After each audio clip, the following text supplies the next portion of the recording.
Hey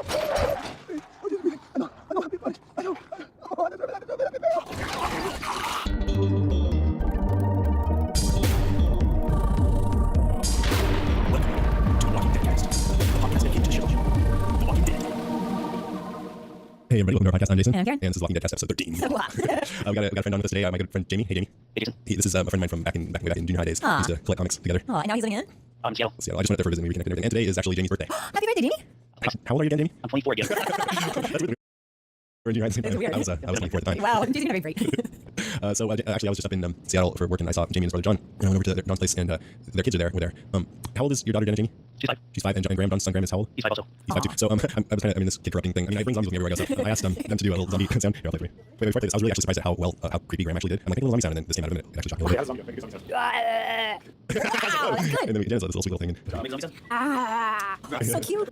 Let's add them to our Zombie exactly. and then I did a little altered version. Here's Graham. He'll like hearing that. Good. And here's Jenna. That's your daughter. It actually sounds like her in the morning. And here's just so you guys remember, this is Jamie actually called him some zombie sound. That's Jamie.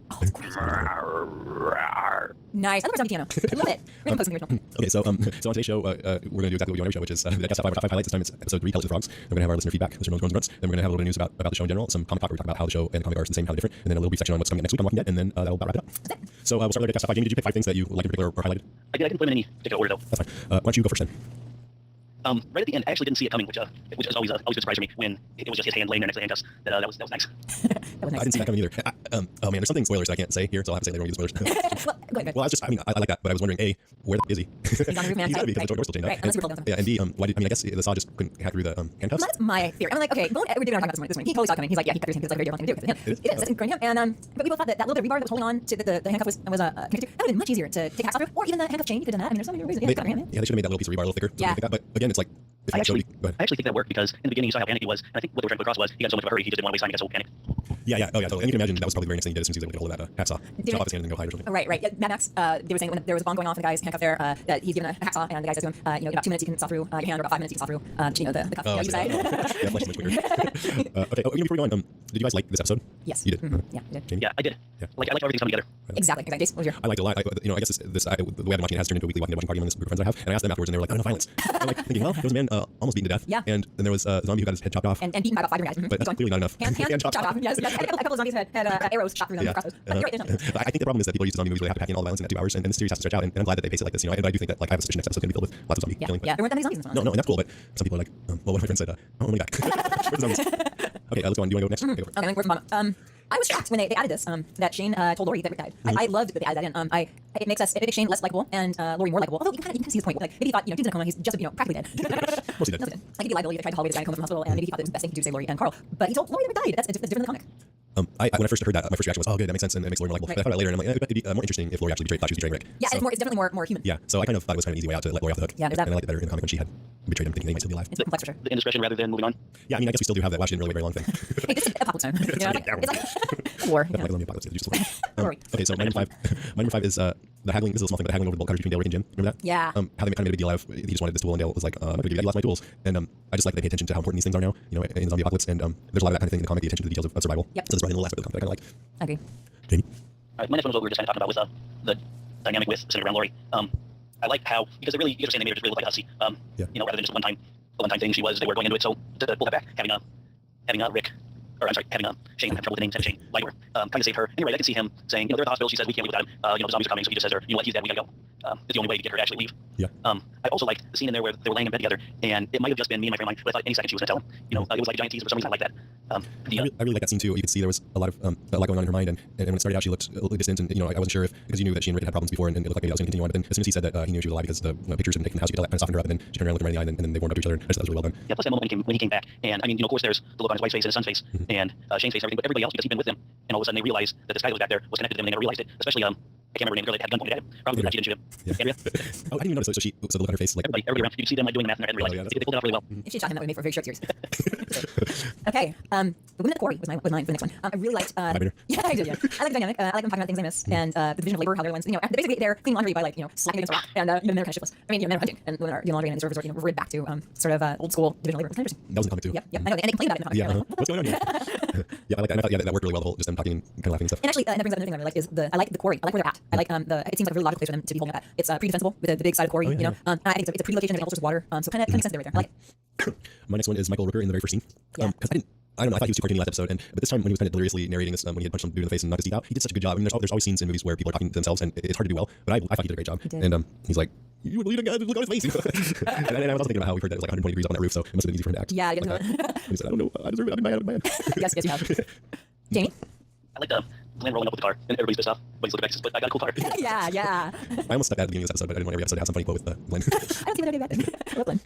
Okay, my next one is I like that moment where they panned out from where Lori and Rick are talking to him, and they panned out, and then you see on top of the big RV, you see Shane up there, and he's keeping guard, and he's got the gun next to him, and there's a lightning in the sky behind him, and it was just a moment, and it was just, I thought it was just beautiful done. Well, yeah, because he also knew that this is the first night that he had to be alone, Yeah. and it was like dark and sad, and I felt like, oh, poor guy. Yeah, exactly. Although later on, you find out that he told her that Rick is dead. Yeah, but I mean, Jamie kind of, you made me just now kind of rethink that a little bit. You're right. If it's obvious that Shane wants to protect the family, Yeah, and he does. I think he probably did think that Rick probably didn't have a good chance. He was surprised to see him. You can absolutely make the case that he did the right thing, the moral thing to do, you know? Yeah. Right, I think he figured that she wasn't going to leave Exactly. unless he told them, and, Right. and towing up Comatose body was just ridiculously reckless. Right, exactly. Is it my turn? I think it is. Okay. I already kind of mentioned this, but I like the slow pacing. I like that they vary the show between the slower character moments and the zombie killing action. Yeah. And if this series is going to last a long time, we actually probably need to care about characters because if you just see zombie killing every episode with no characters, it's going to get old. Exactly. I mean, the great shows on TV are not what you think they're about initially. I mean, Yeah. the show isn't about zombies. I mean, the show is about people surviving, and it's got to be characters. And you're right, and the pace has to be. It can't all be all zombie killing all the time. That said, by the end of this episode, I was like, oh, it's over, and I want to see some zombie killing action. Of course you do. Of course. Yeah, I didn't notice I was looking at the clock, saying, Yeah, I didn't get a whole lot done. This is almost over. Damn it. And also, even though I like this, there was one section when they first told Merle's brother that Merle was back on the roof, and they went through the whole thing, and Rick said what he did, and T-Dog said what he did, and I was like, we saw this. And I know you didn't see Norman's reaction, I guess, but I could have cut that down a little bit. Yep. All right, Jamie. The zombie head. They talked about she rolled over still alive. I mean, what's good in that? Well, I love Merle's brother. His name I can't remember right now. Norman saying, "It's got to be the brain." Don't y'all know nothing? Matter of factly. Yeah. Mine. Next one is I love Dale. I love the character of Dale. I love him in the comic, and I was hoping that they would do a good job with him in the show, and they so far they really have. And they're also around campfire, and Dale says, "Words can be meager things." I just love it. I love him. Yeah, I'm excited to see how when they focus on him more, how it'll be, and the things I know about in the future start to happen. It's big. My number two is almost like what James just said. The whole scene with the zombie near the camp, just coming upon him, seeing a deer, and then just ravaging the crap out of him and chopping the head off. That was my favorite, actually. With Dale. Somebody said in my group said, you gotta cut his head off, and then right then it's like, wow. But you don't just have to cut it off. You It got has to to be the brain. Don't just you his head there, and just like the baby, just leave it Yeah, there. cute. That guy was actually Greg Nicotero, I found out today. No The way. makeup guy, yeah. He's the guy who does all the makeup. Wow, he can really fake you dear. Wow, well done, Greg Nicotero. Jim? There was the scene in there where they go after, I thought the brother's name was Daryl, Merle's brother, but they go after him and Shane and Rick, both he pulls a knife out, and they both jump on him in the teamwork, they did that like they're a couple of tops used to be partnered together, and they know how to handle that situation. Yeah, it's Yeah. true. Yeah, you get the feeling that they might have gone through something like that before. Yeah. So maybe we'll have to chokehold. And him yelling, and they're yelling, but chokehold, that's illegal. And Shane said, file a complaint. I like how Rick puts his uniform back on. Like there's any sort of law enforcement. Like, really. It's interesting. It's a deliberate choice, I think. Yeah, he's still I'll reject that. he's still in charge. Okay, my number one is I'm a sucker for these things. The scene where they all get reunited. I loved it. You were gonna say that. Did you? Yeah. I'm that predictable. I love it in the comic, and it's funny. Carl, when he's screaming, "Dad!" he looks just like he does in the comic. Because he's not saying he does in the comic. It's so cute and sweet. They should have knocked his tooth out. He's a real actor. I thought it was so great. I just loved him. Just kidding, Chandler Riggs. My first one was when Rick reunited with Lori and Carl. What? Yeah, I know. You're so I'm sentimental. Yeah, it's a great scene. It got to me, yeah. And I like when they do scenes that look like they came right out of the comic too. And Yes. that one did. And that was Yeah. one of the things I said was one of my favorite things about comics. Yeah, they were looking forward to seeing, and they took their time with it. They didn't rush it. They didn't downplay it at all. They didn't. It was understated too. They didn't overdo it. It was just really perfect, spot on. And I'm really liking the actor who plays Rick. What's his name? Yeah. He's great. He's You know, great. my first thought when I saw that was, I know they couldn't have done it because of the way the comic ran, but how much cooler would that have been if you didn't know that was his wife and kid until that moment? Yeah. If they masked that fact. So you saw the affair between her and Shane, and all the guys looked at his wife and kid, and they grow up, and all of a sudden you realize that this woman is his wife. That would have been a great way to do it. That wouldn't have followed the comic at all. Right. Yeah, I agree. Yeah, it would have been cool for us to kind of have this realization in that same moment. Right. Together. Holy shit. Yeah. Hey, Jamie, have you read the comic? No, and I keep telling people, I think I like it. Like I told Jason was up here, and I told John, I kind of get the feeling that I like it a little more because I haven't read it. Yeah. Yeah, that's what we were saying, that in some ways that we think it would be cooler too if we didn't already know the story. Especially when you see parts where it differs from the comic, because you can't help but think, but that's not right. There's some areas where I feel like, we talked about this before, but it's like, oh yeah, he totally fixed something that was wrong in the comic. Yeah. In fact, that's one thing that David and I were talking about. He's liking that he's that Daredevil is fixing things that the words are holes in the comic. But it's so hard for me to get a sense of how well or not that I would like this if I didn't already kind of know the story. I think I would like it more, but it's just hard to know. I can't. You can't not have read it. Yeah, I can't learn. So we built a time machine. That's coming. I don't know how the punching, I guess I can go back and tell myself not to read Yeah. it. It's not the comic. Start a podcast. And then you watch the show because you didn't read the comic. Damn it, those things never work out. A couple other notes. The actress who played Carol, the woman who had an asshole for a husband. Yes, yeah. She was also in the Mist. She was the one who had to go get her kids and wanted someone to help her and nobody would. Really? Yeah, the same woman. Oh wow. So Darabont has his crew. Right. Dale is in a mission. Dale and Andrea too. Right. Entourage. And Entourage, what? Oh yeah, I thought you were saying they're all in Entourage. Like, really? What else? I'm continuing to like the music a lot. Yeah, music's good. And I'm a little bit leery of things getting too melodramatic. You know. Yeah. I think that's the downfall of the show. Yeah, it was. In fact, we were talking about that. It's getting to be kind of a little over the top in some of the reactions, like Shane beating the crap out of it. I mean, Yeah. you know, it was, was it being a Carol or smacking around or something, and pulling around, and, Yeah, Shane comes over and beats the crap out of him, and the whole moral thing. I mean, there's a lot of over the top. This is something. Yeah, it's zombie times, and Shane just kind of lost Lori too, so he was taking out his aggressions. That's exactly right. What do you think, Jamie? Do you think it's over the top? Yeah, I think that they're just trying to make Shane. My impression was they're trying to make Shane less likable and show how much of a loose cannon and how he was running things there, and maybe what he should have been. Yeah, he's kind of coming apart at the seams a little Right. bit. And but I don't know, a couple things seemed contrived. I didn't like the I don't remember his name, but the abused wife thing. That just seemed something they threw in there. To Add show, tension or show human side, or to get somebody to beat up or something like that. Right. And it's the whole apocalypse times and emotions are high. I guess I'd be my wife if. Stop beating me. She's badass.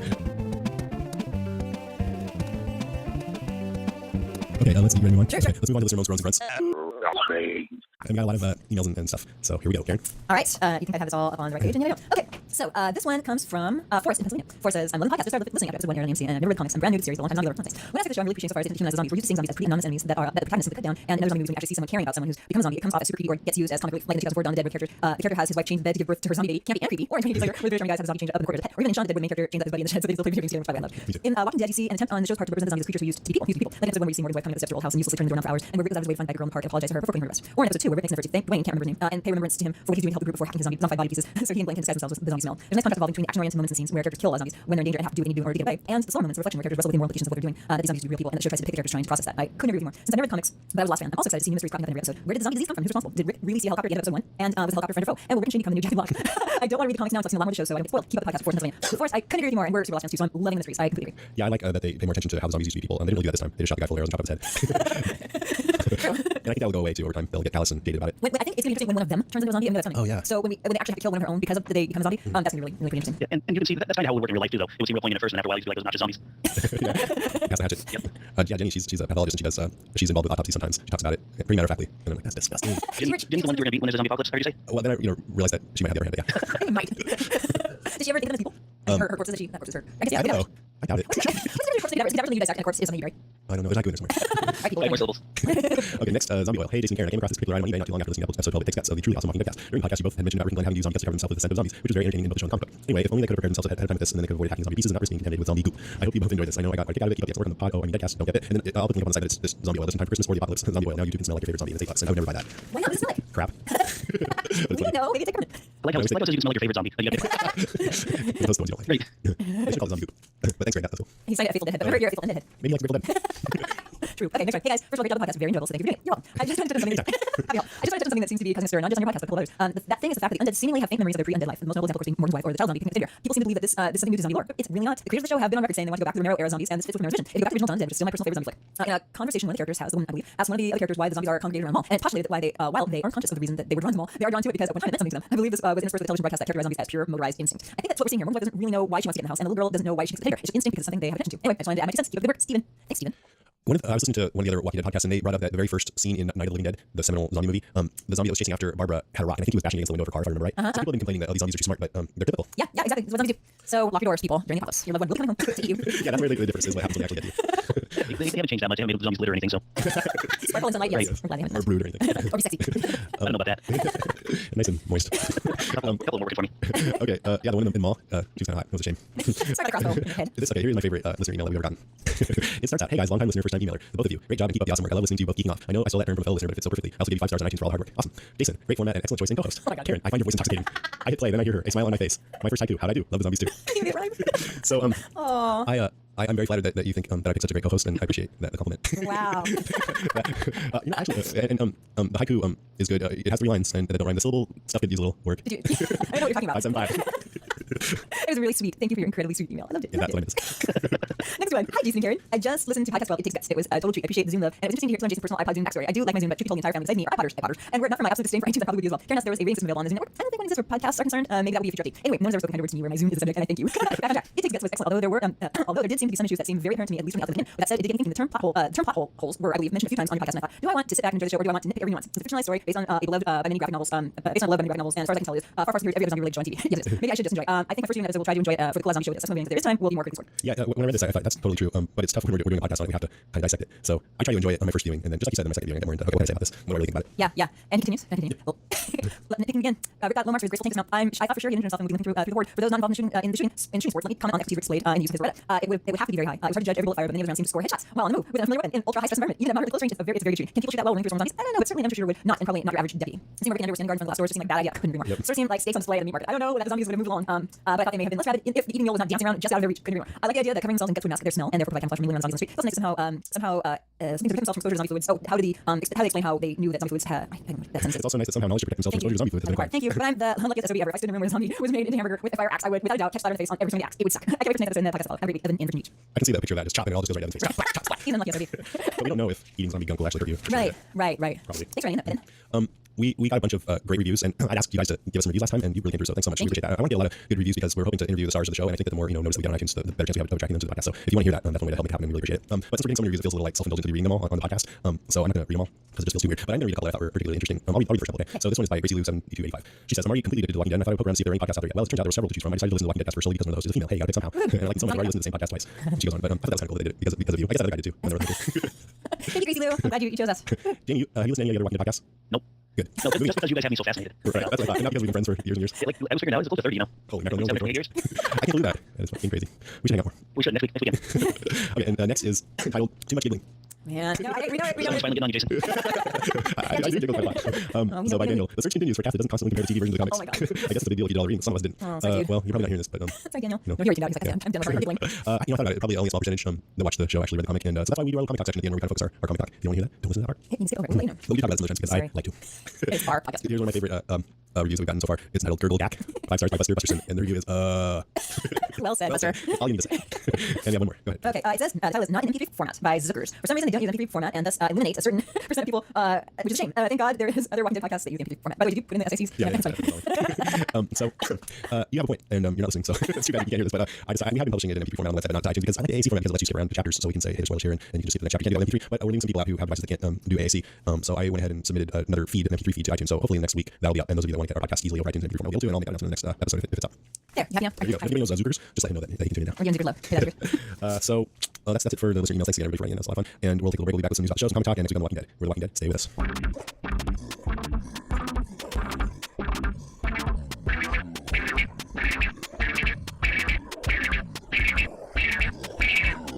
All right, back to some news about the AMC show. I was going to play another one of those Inside the Walking Dead videos, but we're going a little long, so I'll just mention it. It's on the AMC website. It's really good. I like these because they kind of give you some insight about what the people were thinking when they made the episode, and Darren acknowledges, okay, we're slowing it down, we're getting the characters and stuff like that. So that's great. Great. I like the website. A lot of really good content on it. Yeah. Let's see. So the big news, of course, is that they have greenlit a second season. Woo! I kind of suspected that would happen. I mean, they've had a lot of success with it. The viewership is ratings are getting pretty remarkable. So. They're breaking records. Yeah. Isn't it the biggest show they have on AMC? Yeah, I think it's the biggest show they ever had. Even bigger than Devin? Yep. Wow. Because people like zombies more than like Addex. Zombies, Addex. Yeah. From the AMC Walking Dead blog, they said AMC announced the renewal of Walking Dead for 13 episodes, second season. 13. Since debuting on Sunday, October 31st, Walking Dead has broken ratings records with the series reaching more adults 18 to 49 than any other show in the history of cable television. Quote, I wish all programming decisions were no-brainers like this one, said Sharon Tal Iwato, SVP for programming on Fox International channels. Quote, The Walking Dead channel is The Walking Dead is a TV masterpiece on so many levels. We want at least 10 seasons, if not more. Kudos to AMC. Did she not catch the irony of saying that the decision was a no-brainer? She's Just say it slower. No brainer. What was I saying? So that's great. That is great. 13 episodes, twice as many as the first. Yeah, that's way too short. It's bull. I guess they didn't say anything about Circle, like they had a couple of 2-hour movies before they greenlit for an actual series. Yeah. Just want to test the waters. And turns out are pretty well filmed. So did they mention when it would come out? When season 2 would start? 2015. Oh, so just quick. Yeah, Damien will be 31. Now, I also had intended on playing some of these great video blog entries that Bear McCreary's been doing. Every week he explains his thought process in creating the music for the show. Oh, okay. And they're really cool. Why he chooses the players. He has a smaller orchestra for the show than with other shows, and why he made those choices. Let's play a little bit of that next time. Yeah, I will. But if you want to check it out in the meantime, just go to bearmccreary.com/blog. And he also said that I think he said on there that he'll change the opening music slightly from week to week. Yeah. But I listened to it. I didn't get it. It sounded the same to me because you also said you thought the opening had changed, but the visuals didn't change. It's the same. That's from the first episode to the second? Yeah. But he said, that was interesting though. He said he's going to change the theme. Maybe just the theme within the episode. Yeah. Anyway, okay. Last piece of news: Robert Kirkman was interviewed in Entertainment Weekly, and it's a good interview. I don't really think there's a couple of interesting parts. The writer there says it almost seemed like having presumably repelled all the people who don't like zombie movies with the first 2 shows. The behind the scenes team had decided to get rid of everyone who does enjoy Good Undead Flick with the 3rd episode. And Robert Kirkman says, we're really trying to burn through this audience as fast as we can. There are entirely too many people watching the show. Wow. Nice smart ass response, Robert. I love it. Okay, Entertainment Weekly says, of course, the interesting thing is that the characters never refer to zombies as zombies, which is actually a recurring trope in the undead genre. Our zombie writers are reluctant to use the Z word. I put this in here because I hear that so much, people asking that, so I thought it'd be interesting to get Kirkman's take on it. He says, I think it stems from the fact that in the real world we call them zombies because there are zombie movies and all that stuff. But what we try to establish in Walking Dead, and I think they try to do in most zombie things, is we try to ignore the fact that zombie movies exist in this world. So you don't have people going, well, it's like Dawn of the Dead, we hit them in the head. I think if they were just saying zombie nonstop, they could eventually kind of break the fourth wall and make people think of other zombie movies and bring that question up more. Why haven't they seen Dawn of the Dead? Why are they acting like this is something they don't know about? That's my answer, and I'm sticking to it. And I agree. Just like I kind of said before, it breaks the mystique a little bit and it brings it more into like saying, oh, this pop culture thing came true rather than exactly. Dead people are rising. Exactly. And in this, they call them, in this episode, they're referred to as geeks. Geeks, which in this interview actually, Kirkman said he doesn't like that term. He said he blames it on Darebon. he said he blamed something else on Darebon too. I forgot what it was. Oh, it was the joke about eating Miss Piggy. Oh, right, that's right. So he didn't have anything to do with that. You know, I have to say, I like the term geek because now geek sort of means like somebody who's nerdy, but old school definition of geek is like a circus freak who fights it out. Yeah, I guess I feel like it's a little too quaint for me. Like, yeah. It seems like they'd be saying, I don't know. Monster before, before they went to geek, yeah. I kind of hope that as they meet new groups of people, everybody kind of has their own slang term for it. Yeah, kind of Morgan called walkers. That's right. Yeah, not really walkers, really more. Chandlers. Stagger. Daughters. The daughters. You know, one other thing that I really liked, that didn't have anything to do with the show itself, was after the very first break, after the very first time the very first commercial, it goes to a Toyota Corolla commercial, and it's a zombie Toyota Corolla commercial. We fast forward through those, so I didn't get to see that. I saw it in real time, so I couldn't fast forward, but I loved it. Anyway, because it's so great. It was all about how great a Toyota Corolla is, and if you are being swarmed by zombies, it has all these cool features, like you can back up using the backup system, and you know, it's great. Were there zombies in it? Yeah, Okay. the cars being Toyota Corolla being swarmed by zombies because they're in a Toyota Corolla. That's nice. It's super great. They're doing this stuff like in Mad Men, they'll do commercials. They're old school 1963 era type commercials, and there's one other show I can't remember which one it was now that did sort of this. Oh, Lost. Do you remember like the finale had like Those commercials? Target. Yeah, exactly. Those are really cool. I like them. I think it's great. If you can make the commercials great and time into the show, I'll watch them. Especially if it's zombies. Exactly. Okay, so we're gonna move on to comic talk now, where we talk about how the comic is different from the show and how it's the same. So if you don't want to hear about that, then just skip to the next section. Because sometimes stuff that happens in the comic might happen in the show, sometimes it might not. We're not sure if these are spoilers, but they might be. Go ahead. Okay, I kind of mentioned a few things earlier. The biggest thing in this particular episode that seems different was the whole Shane-Laurie dynamic and the fact that, the whole Shane not telling Laurie, or telling Laurie that Rick died, and Laurie being really mad about that, changed the whole dynamic of it, and that was a big thing for me in this season. Yep, and you like that. And I kind of like it, but I kind of don't. I think it'd be more interesting if Laurie was a traitor. But now I like her a little better, so that's nice. Rick reuniting with Laurie and Carl is great in the comic, and I love that. Yep, exactly. That little scene in the comic, the little frame where Carl's shouting, I mean, it's just perfect. There's one scene in the comic, Jamie, where everybody's sitting around a campfire kind of introducing themselves, and they did that in the show, and then right after that, Amy gets chomped by zombies. Yeah, right, and she's still with us. Yeah, so that whole time I was thinking Amy's gonna get it. But even though she's in the next episode, I look at IMDb, I'm still like, I just felt like, okay, it's time for Amy to die. Yeah, exactly. Also, I thought that when Rick goes back to Atlanta in the comic, I believe he goes back for guns, like specifically for guns. Now he's going back for a couple different reasons. The guns certainly, but also to watch talkie, so he can give a message to what's his name, Morgan. Yeah. Morgan's on, don't come in Atlanta, dude. It's a bad idea. Yes, we have a few reasons And then for moral on so he has like a couple of reasons. That's completely different. Yep. Instead of going to a gun store, Yeah, getting right. guns from his bag, which makes a little more sense. Yeah, the guns, the whole locker, the out from sheriff station, and also the walkie-talkie. Yeah, so now instead of it just being unrealistic that there would still be guns left in two places, the police office and the gun store is just one. Right. The part that one of the parts you liked best was the gurgling zombie head. That was totally in the comic. Everybody's like, oh my god. Differences: Amy doesn't die yet. Carol didn't have a husband, right? No, she didn't. Now she does the slapping around Ed. Yeah. Yeah. Who, I mean, she may or may not still have a husband after Shane whooped him. I keep wondering if these asshole characters are they're priming us to hate them, so when they die, we won't care. I don't know. And they become zombies and then they get their brains slaughtered. Yeah. I really liked that when they found Randy Carol, that they said that they were surprised because they hadn't seen any zombies out there yet. That was different. Yeah. In the comic, they had been coming sporadically. Right. And so, not too often, yeah. but they had been coming. And so it made more sense that they would stay camped there, because it was a little unrealistic in the comic that they would stay out in the open like that when there were zombies coming every once in a while. Right. So now when we see this tension mounting between Rick and Shane, and we know it's going to come to a head when Rick wants to move on, Shane wants to stay there, and so it's like even more conflict because Rick can say, well, the zombies are trying to come. Right. Exactly. They're building a case for them leaving. And then one comment I have is I like how Andrew Rothenberg is playing Jim, the mechanic dude, who we know from the comic that his family all got eaten, and he's really bummed out about that. So he plays it kind of flat, Yeah. But wait, how about the tent? The Laurie and Rick's tent. It's like did you see it had an enormous doorway and cots and everything? Pretty nice tent. Yeah, that's cool. Yeah. I've seen tents like that, bring it, you wouldn't believe it. It looks like a house, yeah, they have carpet inside. There's a word for it. I bought one at Costco this whole summer. I wanted to get it, but it was a lot of money. But you're gonna be wishing you had when the zombies come. Just saying. Exactly. The 4 rooms. If you only have enough for either a hatchet or a tent, I get hatchet. Can I also mention one other thing that was the difference between the comic and the show from last week? No. We mentioned, we put the challenge out that Glenn doesn't have any logos on his sports jersey, his baseball jersey, or his hat. And it's different in the book, in the comic. And we threw it out there specifically to David saying, okay, come up with a reason why he doesn't have any emblems on his hat or his baseball jersey. And he came with some really good ones. The first one, which is my personal favorite, was, okay, when Glenn would have been about 7 or 8 years old, so this is Atlanta, Glenn from that area, he's about 7 or 8 years old. Around that time, there was this pitcher in the Atlanta Braves named John Rocker. Does that ring a bell? John Rocker? No, he's a big time closer, pitcher, fabulous pitcher, and he went off on a rant in Sports Illustrated. And it was the worst, most shameful rant. Basically, he exposed himself for the really horrible person that he in this rant, he's a hater, he hated complete racist, homophobe, the whole nine yards. And so around that time, Glenn would have been 7 or 8 years old, so that would have put him off Atlanta Braves forever. But because it's John Rocker rant, because he can't, like another team, maybe he would have just gone to like the generic no team jersey after that. He'd been like, screw you, John Rocker, and we've gone to this like no emblem on the hat. That's my explanation. The other one is he had blood in his clothes. He's in the department store and he just grabbed the generic stuff that was in the department store. That's the explanation. Or he's cheap and prematurely balding and wanted to hide his balding head. Those are the explanations. I think we see him take his hat off a little bit. Maybe not. I don't know. But he likes the Yankees, not the Braves. Yeah, but he's in Atlanta. Yeah, you're right. Sorry, sweetheart. Okay, some jerk on the Yankees. Jerk them up. Right, that's entirely possible. And also the department store created generic stuff. Yeah, so zombie ate his Yankee hat. Just leave it at that. I think Okay, cool. I think that's about it for comic talk, eh? I think it is. All right, let's close out the show. All right. Okay, that's our show, episode 13. Thanks everybody for listening. Thanks for sending in all your emails and everything. Totally awesome. And oh, by the way, when we call this weekend, I think maybe I've been stressing too much that you should try and call the night of the show and people. Calling time. If you want to talk about last week's episode, we'll talk about that Or next just time. call me the zombie sound. You have no idea how much we appreciate that. In fact, Jamie, I think you have to give us a zombie sound. Oh, that's right. You already gave us one, but give us another. Another Jack. A yak is fine, huh? Awesome. So, Well known. what's up, Jamie? You said you had a question. Oh, about the comic. The Merle loses his hand. Did he lose his hand in the comic? Merle doesn't exist in the comic. Sorry. What am I supposed to be addressed? I meant to talk about this in the comic talk section where spoilers are okay. So I can't really say what I was going to say then, but I'll just be really vague and say that some character in The Walking Dead does lose their hand, and I was wondering if that was sort of a nod to that. Yeah. Merle do it instead. It's gonna be surprising because I mean, since he's not in the comic, it's sort of fun because we have no idea where he's at. Is he on the roof somewhere? Is he hiding? Has he rappelled down? Has he found another staircase down? Did he where is he? Yeah. I like the idea that maybe lots of people are going to lose their hands. Maybe a team or something. So I see you have a I little. do. I want to give a shout out to my friend Marcy. My friend Marcy sent the most amazing thing. So we love the zombies. We love haiku. She sent me a book called Zombie Haiku. It's by this guy named Robert Mecum, M-E-C-U-M, and it's the most amazing book. I'm sure you can find it at gosh, I don't even know Probably what's bookstore, it. Amazon. Yeah, okay, right. Post 2008. It is a story of a dude's transformation into a zombie, and it has the most amazing Oh, wow. haikus in it. That's cool. In fact, I'll read you one. Skin bubbling up. How did the maggots get there? Now I'm all itchy. I totally didn't know anything about that book when we started doing haiku and stuff. Neither did I. I read this package this week. I'm like, what? Yeah, everything already exists. Everything already exists. Yeah, she comes to Powell's bookshop, by the way, in Portland, and Powell's is the most amazing bookstore. So I'm sure if you go online, you work for Powell's in the bookstore, really fabulous. And Marcy, boy, do you know me? Do you know me? It's a really funny, awesome book, and yeah, it's all written in haikus, and it's perfect. It works. That reminds me when I first decided to start this podcast. I was like, yeah, we'll do a podcast on The Walking Dead. We'll call it Talking Dead. And I go there, and they've been already doing Talking Dead about The Walking Dead for 6 months. Yep. Really hard. Hi, Chris and Jason. They're from Talking Dead. So one of our listeners, Scott Williams, wrote in about this thing he's involved with called Project Fanboy Awards, and I told him to mention it. He says, we're trying to raise money to cover the cost of the award ceremony for the Project Fanboy Awards. They're in the third year now, and their award system nominated and voted on by fans. I guess it's comic book awards. Yeah. You go down to the Megacon convention and award member the plaques to the creators of comics that win in each respective category. We're unable to fund the awards, tax and costs associated with running the award ceremony this year, and I hope you raise money on Kickstarter. That's the website, so that we can continue with the ceremony as we have in the past. So for any money back to Project Fanboy, visit kickstarter.projectfanboy.com for more details. When backers receive incentives for backing the awards, and all pledges are appreciated, big or small. Thanks for helping us spread the word and keep on cast. Thanks, Scott. And everybody remember to call or email Sunday night or whenever you want, and tell us what you thought about the show. How can you get hold of us here? You can email us at brains@walkingdeadcast.com. That's brains@walkingdeadcast.com. Call us 650-45-DEAD. That's 650-485-3323. You can check out our website and leave comments at walkingdeadcast.com. Or go to twitter.com/JasonKaren, or go to Facebook and search for Walking Deadcast. And we also have a link up on the website to our message board at Forum for Geeks now. So if you go to our website, walkingdeadcast.com, and click the message board, you can take part in the discussion there. We might read what you write there on the show too, so be warned. So thanks, Jamie, for coming on. Did you have fun? Yeah, it was a lot of fun. Cool. Thanks, Jamie. Jamie's brother John actually started listening to the show first, and he was like telling Jamie about it, like, "Hey, Jason's doing this podcast. You should listen." And Jamie wasn't listening for a long time, and then Jamie finally started listening. And then Jamie and I thought it would be funny if John heard Jamie on the show. I was telling him that he was going to be on the show. Oh, so he doesn't know? No, he does, because then we realized it got too cruel. So I might have done it. He didn't answer back, so I guess he didn't want to do it. I don't know. Come on. All the cool kids are doing it, Andy. So, all right, cool. Okay, I think that's about it. That's our show. Thanks for listening. Don't Yep, get yep.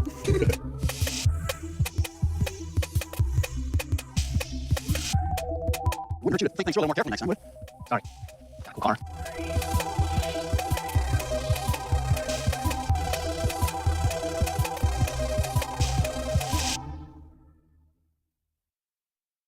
It's hard to remember now, but the internet used to be fun. I can't believe how easy it is to surf that. Surf that. Online Shadow Breaking the Internet illustrates how a tool that once fueled democracy Opposition activists organize mobs on Facebook. became a weapon aimed at the very heart of it. You're watching the unraveling of our democracy right now. From Longley and PRX, this is Long Shadow Breaking the Internet. Subscribe now wherever you get your podcasts.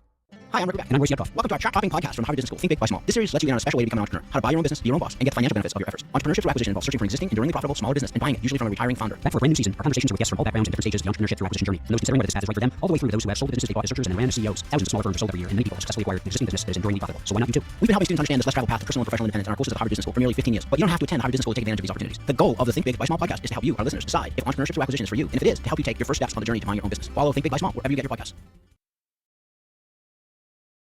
So congratulations. Fabulous. Thank you so much. When are you planning to, are you filming now, or when is filming again? Yeah, we have not started filming, but I haven't really talked to anybody. I heard that they have not made a specific, time frame, but I'm pretty sure that we're going to try to make an autumn kind of a renewal. So we have no idea. We haven't told anything. So Yeah. Just get them to move that up 6 months or so because it's too long. We don't have Oh yeah, trust me. Yeah, me too. I want to go back there and I want to get back at it. But you got to give time to writers, you got to give time to everybody set this up. Well, and we heard that when you were filming, it was like during the hottest time of the year in Atlanta. Hopefully we'll be filming during next summer in Atlanta, because that must be just horrendous. Gosh, me too. And I think anyone else will say the exact same thing. It was ridiculous. But at the same time, it's awesome because I think it really helps you the character. I think, to be honest with you, as an actor, I'd like to do it in the heat again or in like Bitter Cold. And I know I'm going to when it actually happens. I think it's one of the lines of, it's so great you don't have to act. We're all miserable. You're